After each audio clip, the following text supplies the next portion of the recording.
بسم اللہ والصلاۃ والسلام علی رسول اللہ۔ السلام علیکم، کیسے ہیں آپ لوگ؟ امید ہے کہ آپ سب خیر و عافیت سے ہوں گے۔ پہلے آپ یہ ویڈیو دیکھ لیجئے میرے بھائیو۔ آپ ویڈیو میں دیکھ سکتے ہیں جلوس ہو رہا ہے جہاں پہ بہت سارے لوگ اکٹھے ہو کے مطلب کہ ریلیاں نکال رہے ہیں، جلوس نکال رہے ہیں، جہاں پہ وہ شیخ عبدالقادر جیلانی رحمۃ اللہ علیہ کے نام کا ایک جلوس نکال رہے ہیں، جس کو انہوں نے جلوس غوثیہ کا نام دیتے ہیں۔ میرے بھائیو آپ کلیئرلی یہاں پہ ویڈیو میں دیکھ سکتے ہیں، مطلب کہ ماڈل بنا ہوا ہے شیخ عبدالقادر جیلانی رحمۃ اللہ علیہ کی مزار شریف کا، وہ ماڈل بنائے ہیں اور بہت سارا چیز بنائے ہیں، اور لوگ جو ہے اکٹھا مطلب جلوس نکال رہے ہیں، چل رہے ہیں، اور اسے کچھ لوگ جو ہے وہ دین کا نام دے رہے ہیں اور اس کو نیکی کا کام تصور کرتے ہیں۔ اور اس کا جو دلیل جو ہے وہ ہمارے باپا جانی جو ہے الیاس قادری ہے حافظ اللہ، تو انہوں نے اس کا دلیل دیے ہیں، قرآن اور احادیث سے ثابت کر دیے ہیں کہ یہ سارا جو کچھ ہے یہ صحیح ہو رہا ہے۔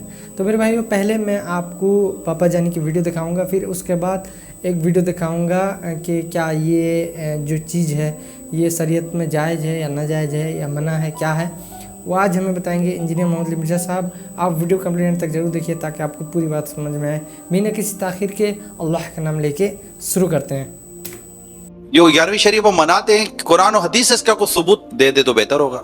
یعنی کسی چیز کا منع نہ ہونا یہ اس کے جائز ہونے کی دلیل ہے۔ اور تو ساڑھے لی ڈیفینیشن مان لی ہے سر، حضور نے منع فرما دیا۔ صحیح مسلم میں حدیث ہے 2005 نمبر، اور یہ حدیث کے راوی ہیں امام جعفر، اور انہوں نے روایت کی ہے امام باقر سے، اور امام باقر نے روایت کیا ہے جابر بن عبداللہ سے کہ نبی علیہ السلام جب کبھی بھی جمعے یا عید یا کسی اور موقع پر تقریر کرتے تو آپ کی آنکھیں سرخ ہو جاتی، آواز بلند ہو جاتی، جیسے کوئی جرنیل اپنی فوج کو تیار کر رہا، اور آپ فرماتے کہ میں اور قیامت اس طرح ساتھ بھیجے گئے ہیں جیسے یہ دو انگلیاں، اور پھر آپ کہتے اما بعد فإن خیر الحدیث کتاب اللہ وخیر الہدی ہدی محمد صلی اللہ علیہ وآلہ وسلم وشر الامور محدثاتها وکل محدثۃ بدعہ وکل بدعۃ ضلالہ وکل ضلالۃ فی النار۔ کچھ الفاظ جامعہ ترمذی میں ہیں، کچھ سنن نسائی میں۔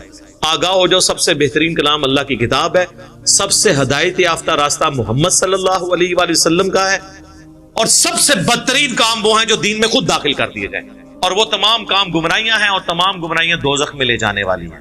تو حضور نے منع ہی کر دیا نا کہ محمد صلی اللہ علیہ وآلہ وسلم کا طریقہ بہترین طریقہ ہوگا، اور بدترین کام وہ ہیں جو دین میں داخل کر دیے جائیں خود سے۔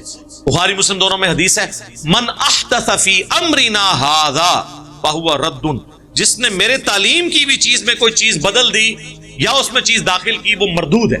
تو فوراً آپ کو مثالیں دیں گے کہ جی یہ جو آپ نے لائٹیں لگائی ہوئی ہیں، ان لائٹوں کا دین سے کیا تعلق ہے میرے بھائی؟ ہوائی جہاز میں حج کرنے کا دین سے کیا تعلق ہے؟ یہ دین کو سپورٹیو کام ہے، ڈائریکٹ دین نہیں ہے۔ ڈائریکٹ دین اس وقت ہوں گے جب آپ کہیں کہ جو ہوائی جہاز پہ جائے گا اس کا حج ہوگا، جو نہیں جائے گا اس کا نہیں ہوگا۔ آپ بے شک گدھے پہ جائیں، آپ بے شک پیدل جائیں، یہ دین کو سپورٹیو چیز ہے۔ کیمرے میں ریکارڈنگ دین کو سپورٹیو چیز ہے۔ نماز پڑھتے ہوئے کوئی کہتا ہے اوپر اس قالین کے اور سامنے اس اے سی شریف کے، کہتا ہے، اور نیچے سیلنگ شریف کے، اور منہ طرف خانہ کعبہ شریف کے، یہ کو کہتا ہے۔ تو یہ دین نہیں ہے، دین کو سپورٹیو چیز ہے۔ تو حضور نے ان چیزوں سے تو منع نہیں کرنا تھا نا۔ وہ تو قرآن میں آیا کہ اپنے گھوڑے تیار رکھو، سورۃ الانفال میں آیا کہ اپنے گھوڑے تیار رکھو جنگ کے لیے۔ تو آج کے دور میں جب آپ یہ بات کریں گے تو اس سے مراد یہ ہوگا کہ آپ نے لیٹسٹ اسلحہ تیار رکھنا ہے، یہ تو نہیں گھوڑے تیار رکھنے ہیں، وہ تو جنرل بات ہوتی ہے۔ تو یہ تمام چیزیں ہیں دین کو سپورٹ۔ اس کے بارے میں الگ حدیث ہے، وہ صحیح مسلم میں ہے کہ جس نے اسلام میں اچھا طریقہ جاری کیا، جتنے لوگ اس پہ عمل کریں گے اس کا ثواب اسے ملے گا، اور جو عمل کر رہے ہوں گے ان کے عمل میں بھی کمی نہیں ہوگی، اور جو اسلام میں برا طریقہ جاری کرے گا اس کا وبال اس پہ ہوگا۔ اور انہوں نے وہ الفاظ ہیں سنتن حسنتن، بدعت حسنہ نہیں ہے، سنت حسنہ ہے۔ اور وہ حدیث پوری بیان کریں تو آپ کا مسئلہ بھی حل ہو جائے گا۔ پوری حدیث یوں ہے کہ نبی علیہ السلام نے کچھ نیو مسلم آئے جن کے چہرے پر بھی غربت کے آثار تھے، نبی علیہ السلام نے مسجد میں ممبر لگوا کے خطبہ دیا، آپ نے پھر قرآن پاک کی مختلف آیات تلاوت کی جن میں صدقہ اور خیرات کی ترغیب دلائی گئی۔ اینڈ پہ آپ نے کہا کہ اللہ کی راہ میں صدقہ کرو۔ ایک انصاری اپنے گھر گئے اور وہ اپنے گھر سے کافی سارا سامان ایک تھیلے میں اکٹھا کر کے اور صحابہ کرام کہتے ہیں کہ وہ بڑی مشکل سے اس کو اٹھا کے لایا, گھسٹتا ہوا لا کے مسجد کے صحن میں رکھا. تو حضور علیہ السلام کا چہرہ مبارک اس طرح چمک اٹھا جس طرح کے سورج اور سونا, کیونکہ اس کی وجہ سے باقیوں کو بھی جیب ڈھیلی کرنے کی ترغیب ملی. پھر ایک اٹھا, دوسرا اٹھا, لا کے مسجد میں ڈھیر لگ گیا, حضور خوش ہو گئے. تو آپ نے فرمایا جس نے اسلام میں اچھا طریقہ جاری کیا, یعنی اچھا طریقہ کس نے؟ اس انصاری صحابی نے جو بارش کا پہلا قطرہ بنا. یہ آدھی حدیث لے کے اچھا طریقہ اور اسے پکڑ کے جو ہے وہ اپنے 12 ربیع الاول کے جلوس, کوئی اپنے 10 محرم کے جلوس, کوئی اپنے 1 محرم کے جلوس حلال کرنے شروع کر دیتا ہے خدا کے لیے. اچھا, اس حوالے سے بعض لوگ یہ پوچھتے ہیں کہ میلاد کے اوپر اگر کوئی گھر میں کھانا بھیج دیتا ہے, بھئی جو کھانا لے کے آئے اس سے پوچھیں کس کے نام کی نیاز ہے. 10 محرم کا کھانا ہو, 11ویں کا کھانا ہو یا میلاد کا کھانا ہو, جو لے کر آئے اس سے پوچھیں کس کے نام کا ہے.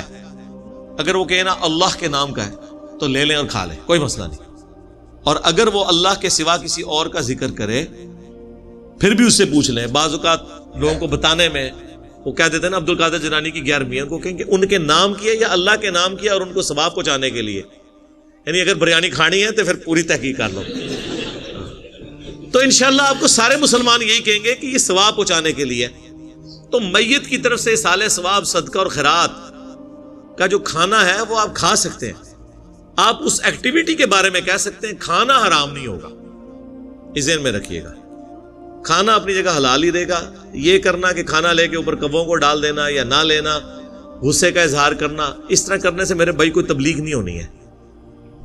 یہ تبلیغ کا اچھا موقع ہے, کوئی لے کے آ جائے تو اس سے پوچھیں بیٹا یہ کس کے نام کا ہے, اس کو کم از کم تبلیغ کریں. اللہ کے نام کا ہے. یہ تو بریلوی, دیوبندی, اہل حدیث, شیعہ سارے ہی مانتے ہیں کہ اللہ کے سوا کسی اور کے نام کا کھانا نظر نیاز منع ہے. اس پہ تو کوئی دوسری رائے ہی نہیں ہے.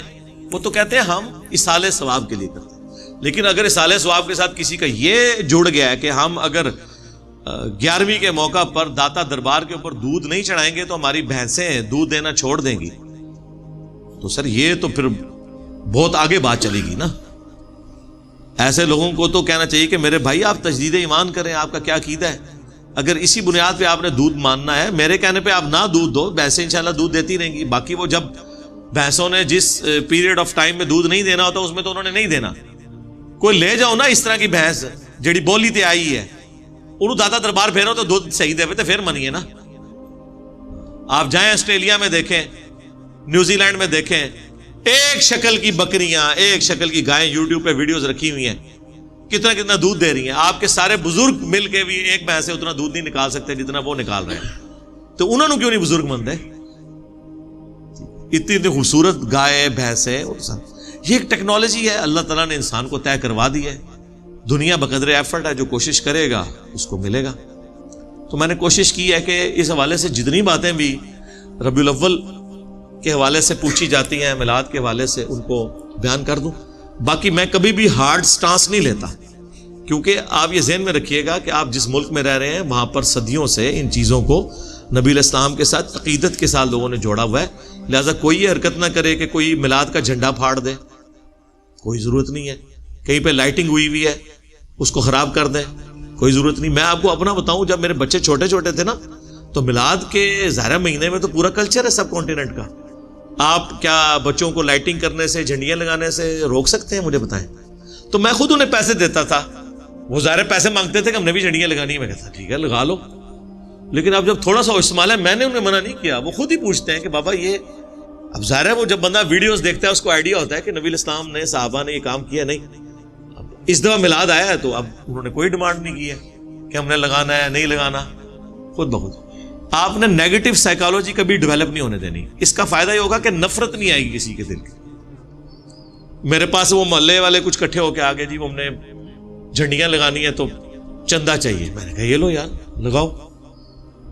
اگر میں اس کے بجائے ہارڈ سٹانس لے لوں, آج ان میں سے کئی بچے ہیں جنہوں نے حق قبول کر لیا. میرے گھر آج سے 20 سال پہلے کوئی 1.5 لاکھ روپے کا میں نے سامان, آج کا سمجھ لیں 1 ملین کے قریب وہ بنتا ہے, میں نے سامان میلاد کا میں نے اپنا ذاتی بنوایا ہوا تھا, جو ہم اپنا چوک سے جاتے تھے.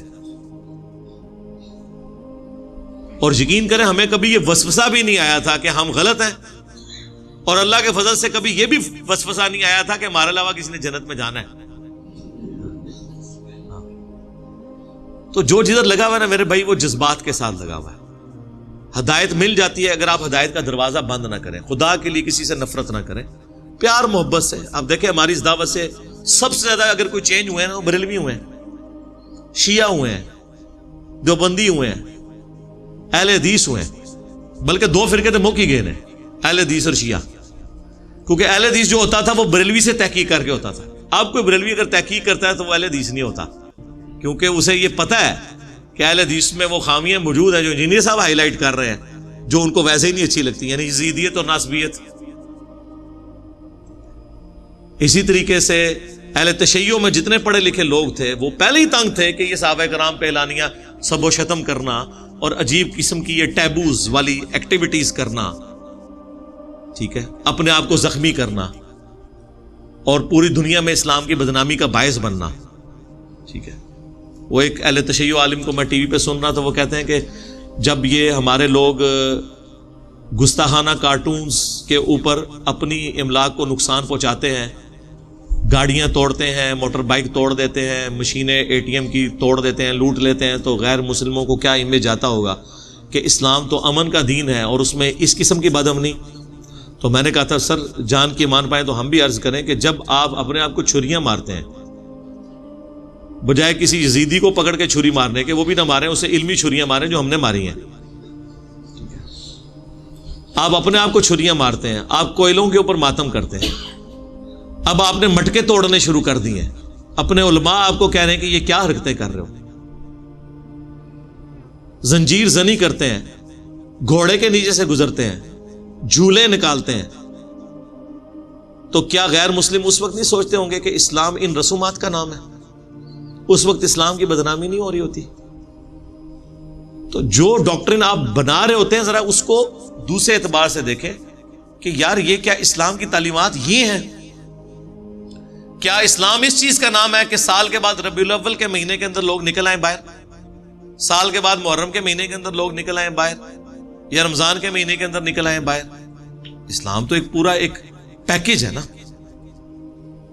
اللہم من احییتہ منا فاحیہ علی الاسلام ومن توفیتہ منا فتوفہ علی الایمان. رضیت باللہ ربا وبالاسلام دینا وبمحمد نبیا ورسولا. آمین.